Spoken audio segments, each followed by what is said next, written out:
Well, welcome everyone to Food and Agri podcast today. Where still in Vancouver for another couple of weeks. I'm enjoying the beautiful weather here. Patrick, where are you today?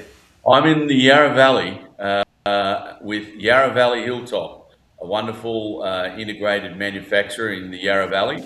And I'm here with Jason Curone, the general manager and owner of the business. G'day, Jason. Hi, Patrick. So tell us a little bit about the history of your business, Jason. Yeah, thanks, Patrick. Yeah, we were family-owned business. My family started in agriculture actually. So early days, strawberry farming in Gippsland. We started manufacturing in the early 2000s, basically for a need to process our waste fruit that was no longer fit for the retail market. And from there, we've grown into various packaging formats, but effectively contract packaging of jams, juices, sauces, but also now into our own brands in Yarrow Valley Hilltop. So, Jason, really impressed with your business. You've got a lot of product. I was going through your website today, everything from jams to spreads to fruit to frozen foods, I believe, as well. Sauces in there. It's a great business, and it looks like it's growing quite nicely. Tell us about what it takes to build a business like this. I mean, personally, I'm assuming you're not working 9 to 5. No, and it's not just me. Also, I'm very lucky to be the second generation in this business. My father and uncle started the business some 26 years ago now. So as a young kid, certainly got used to the early hours and long nights and working through the clock. Thankfully, these days it's not that bad, but certainly not a 9 to 5 job. We're always on the phone with customers. These days, it's a bit of a global market as well, so you're always on the phone, ready to take a call. But yeah, it's been an interesting ride. I've been lucky enough to be working in the business for some 16 years now. But yeah, many hands make light work, and we've got building a great team. That's great. I would guess also your wife and your family are involved as well. Like you said, your father and your uncle. Yeah, at this stage, we're father and uncle. We're three of us running the business. We no longer have any other family members in the business. Most of them have other careers, and I've got very young kids. So, but who knows one day what might happen. Yeah, fantastic. So you're exporting to over 18 countries. Yeah. Just talk about that success, your interaction with the government and your export manager and your global positioning of the business as opposed to the domestic situation. Yeah, we've been very lucky. Our export manager has been with us for a number of years now, and has built up the export part of the business from nothing. It's been an interesting one because we've also been building a branded business, which is relatively young. Traditionally, we've been more of a contract manufacturing business. But yeah, 18 different countries now. Finding those distributor networks of partners in those markets has been challenging, but we've had a lot of support with government trade shows, Austrade, that have allowed us to really showcase our products and also put us in touch with partners in the global market that are well suited to our type of business. So what are your major markets? Is it Asia, North America, Yeah, Europe? we've highly concentrated throughout Asia, obviously close to trading partners. We are now starting to venture into the Americas. So the world is a big place, and I think a lot of it comes down to free trade agreements, any tariffs, sugar taxes. We are making jams and juices, so that can be a barrier. But also, foreign exchange and currency is also a big driver in our competitive nature in the market. Is Brand Australia a big value add for you? Does it add value when you talk to these overseas markets that, hey, this is made in the Yarra Valley?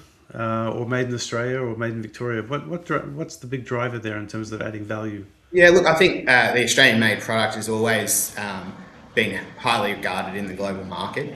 Um, I think our Yarrow Valley positioning and providence to the brand, the clean and green image, you only have to travel out to the Yarrow Valley to understand why it's such a great food bowl of the country, but also the globe.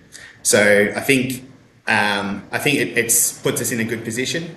But the reality is that your product has to stand up. You can't just rely on the country's reputation. It has to be a good product, but also has to compete on price. And you know, there's probably no one secret recipe. You have to have all those things right to succeed, and we're finding our way in that space. But we think we've got a lot to offer. What are your biggest challenges? What are your biggest challenges at the moment, Jason? I mean, a lot of people are talking about, in food manufacturing, the interest or the cost of doing business has gone up, 20 to 40%. What are you seeing, and what challenges is currently facing your business at the moment? Yeah, look, obviously we've seen a lot of challenges over the years, through COVID and prior to that. But these days, I guess, more generally, with the geopolitical situation we have going on, rising fuel costs have been an issue. The government's done a bit of work to try and to remedy that. However, we are seeing massive increases in a lot of our inputs. So, we do use a lot of plastics in our industry, heavily reliant on oil prices, and we're really only seeing I wouldn't even say full effects at this point of those prices, and it's really driving cost of consumer goods up. I don't believe we're really seeing anywhere near the impacts of that yet on shelf. And I believe that's coming, but yeah, that's probably one of the biggest challenges we're facing at the moment. And you've had to put prices through over the last couple of years to the retailers and to your customer base? Yeah, certainly. I mean, obviously, to be around for a long time, you have to manage your costs, and unfortunately, it's one of those things that we have to do. We have to pass on those impacts. It does affect your margin. It's very hard to recover everything, but then remain competitive. But yeah, I think one of the biggest challenges we have is the more, when it's a global situation, it really highlights which countries manage it well and which ones don't, because you start to become very uncompetitive very quickly. And particularly with the retailers, you'll be tendering or up for a review every year. But by the time you're in, you're talking about staying in or new pricing, and it becomes very difficult to hold your position. So you think that the challenges that you're facing aren't going to go away anytime soon, but being an integrated business and processing a lot of fruit from the farms in the Yarra Valley, do you think a productivity improvement program, a government assisted, 50-50, where the government gives money and you match that money to improve productivity post farm gate, do you think that would assist our industry? Yeah, look, we've traditionally been a sort of vertically integrated business from farm to retail and B2B products. So there's always been a disconnect there. And I don't think there's ever been a one particular dedicated government figure overseeing those two. We are heavily investing in that space to be able to capture more fruit and veg from our region, but also Australia, converting that into a value-added product. So a lot of your product is sourced from Australia. It is, but it's hard work. So having that one body where you've got that network, but you've also got incentive to do it. So food and agri combined, the $220 billion industry, Yeah. not separated with just ag on its own and a bunch of ministers doing everything else, industry or trade, or you'd like it all under one? They very much go hand in hand, so it seems logical to have food and agri. Yeah. Okay. Patrick? Yeah, I think we very much agree with you on that point.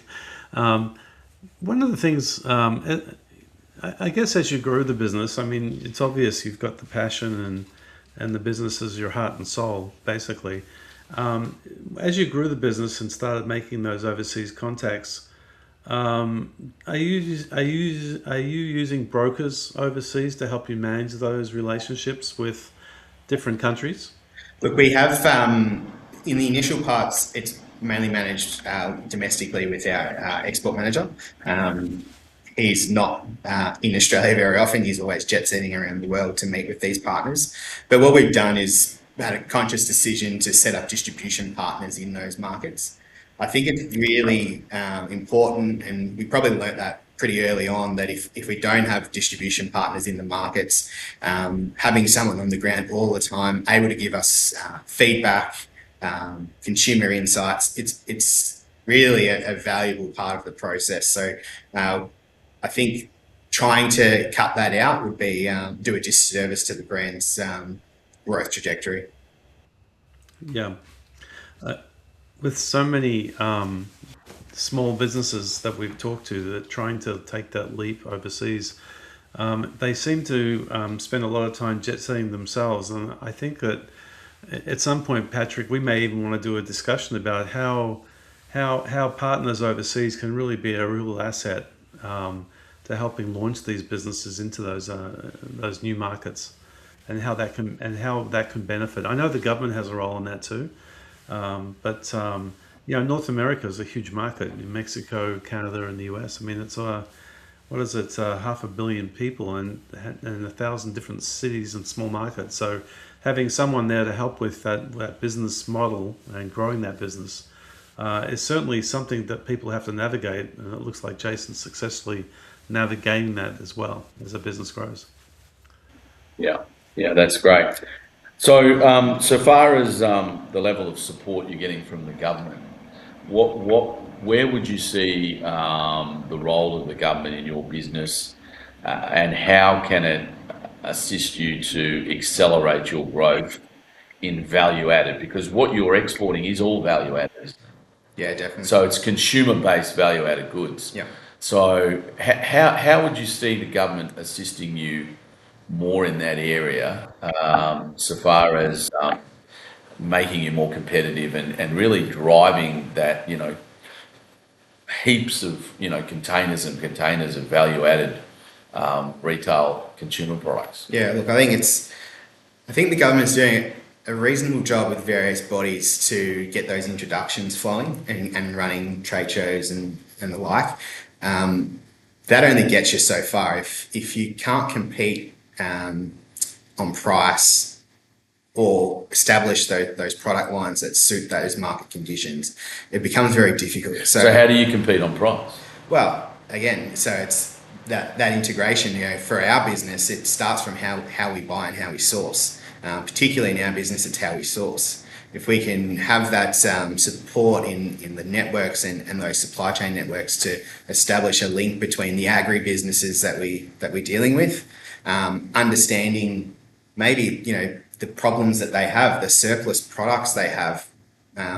It's amazing how much fruit does and vegetable does go into landfill. So we could actually solve that problem by processing more agricultural product and processing it into more value add. Is that what you're saying? So basically, someone else's waste, trying to convert that into value so that we can compete on a global market and hopefully recover some costs for the farmer, because it is a massive cost to them, make us more competitive as a manufacturer, and where we have other input costs that are extremely high in this country, hopefully offset some of that by being a bit more strategic in our so these networks. These massive cost increases that you've mentioned earlier around your input costs and labour, gas, electricity, all of these things, do you think something around improving your productivity from a new kit perspective, or helping incentivize you to spend more on improving your productivity, was that something that you'd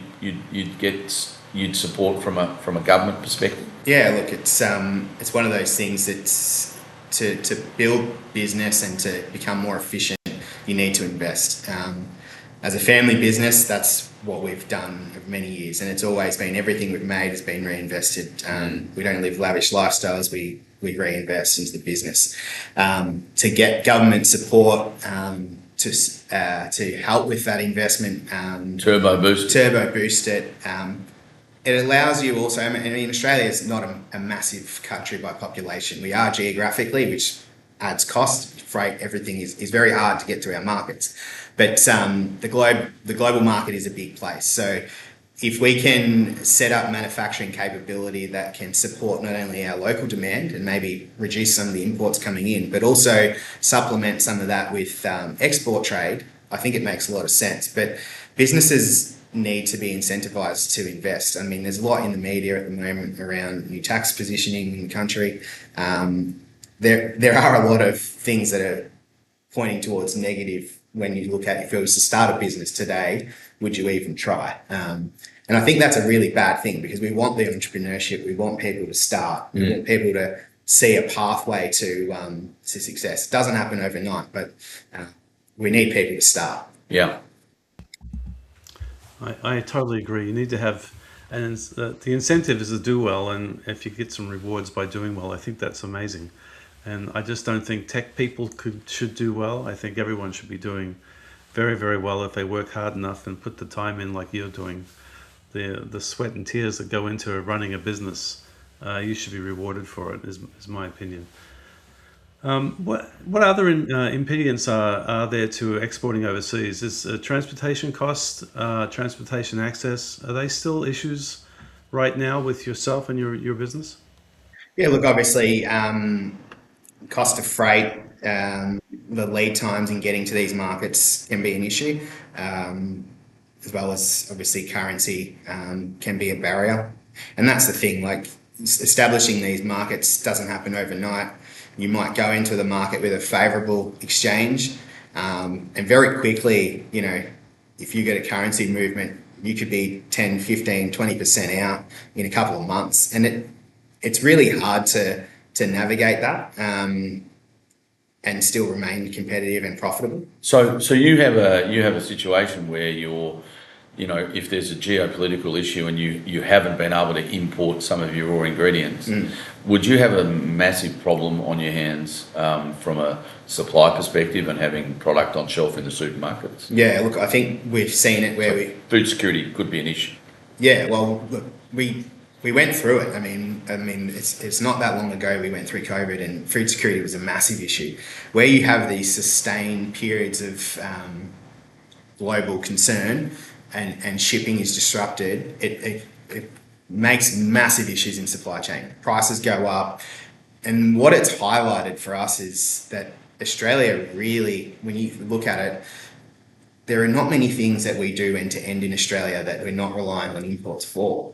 Particularly in manufacturing, like sorbic acid, where do you know, yeah, so all the preservatives that you need to provide shelf life on value-added products, where does all that come from? Does it come from imported overseas? Yeah, definitely. So a lot of this stuff is all imported, but then even the things that you would think we would have abundance of supply. You know, we're a big country, a big land mass. Fruit and vegetable production should be relatively straightforward for us. The problem is where we got sustained periods of imports that are, I guess, stifling the local production. We got farmers pulling out trees. We've got farmers switching to different crops. So then when you have a period of disruption, those crops are no longer there. So you can't just turn on Australian supply at a drop of a hat. And I think that's one of the things that we have to manage as a country, is to understand, well, yes, maybe there is an import model, but we need to get that balance right. So would you support a food summit in Canberra, an integrated food summit with food manufacturing and agri businesses coming together to talk about how we can turbo boost our $220 billion business and how we can all work to improve the food security and supply chain? Yeah, definitely. I think more people in the room aligning to and highlighting the risks that we have, you know, it has to be a good thing. So from a bureaucracy perspective, you know, Savans is our industry-wide. I think that's part of the health department. And if you want to go to export, you talk to DFAT, you talk to the industry groups. There's lots and lots. So how much compliance and auditing and cost of compliance in your business? Would you advocate streamlining those costs? Yeah, I mean, even domestically, there's differences in auditing standards and requirements, but certainly having an ability to collaborate at a government level with overseas markets to standardise some of those, to reduce the compliance and maybe streamline into what is global best practice. I think most manufacturers in Australia would say that we're happy to meet a standard, and if that's the global standard that is world's best practice, then that's what we'll go for. But don't give us 5 or 6 different standards, because it adds complexity. And some of them are counterintuitive to others. So you end up with quality systems and back of pack labelling that is all completely different and adds cost. Right, that's a fairly good point. Before we head off, Jason's going to talk a little bit about some of the products, consumer products that they manufacture here in the Yarra Valley. So, Jace. Yeah, thanks, Pat. Yeah, so we have many different products that we manufacture under the Yarrow Valley brand. Really looking at provenance and sourcing. So, things like our Yarrow Valley Hilltop strawberry topping, Yarrow Valley strawberries, really prominent crop in the Yarrow Valley and a flagship product.